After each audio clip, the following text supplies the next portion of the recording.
ছেলে হওয়া এত সহজ না, অনেক কিছু ঘুরে আমাদের মাথায়। সব তো তোমার বইলা বোঝানো যাবে না, তারপরও কিছু বলি শোনো। আমরা ছেলেরা বউর সামনে মার সাথে ভালো করে কথা বললে মারা চলে থাকা সন্তান, আবার মার সামনে বউর সাথে ভালো করে কথা বললে বউর গোলাম। নিজের ছেলে মেয়েদের যদি মারি আমাদের দয়া মায়া নাই, আর ওই ছেলে মেয়েদের যদি কিছু না বলি আশকারা দিতেছি।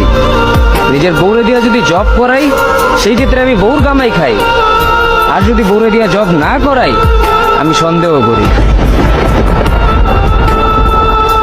সারাদিন ঘরের বাইরে থাকলে আমরা ভাদাইম্মা, আর যদি ঘরের ভিতরে থাকি তাহলে বেকার, কাজ কাম নাই। আর এই তোমাদের মেয়েদের গায়ে যদি আমরা ভুলেও টাচ করি না আমরা নির্যাতক, আর যদি তোমরা মেয়েরা আমাদের গায়ে হাত তুলো আমরা কাপুরুষ। আর একটা ছেলে কি বা করে পুরো লাইফে নিজের জন্য?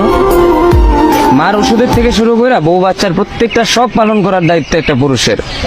কিন্তু কি লাভ এত কিছু কইরা? দিন শেষে একটা ভুল করলেই সবাই ভুলা যায় যে কে কি করছে তার জন্য।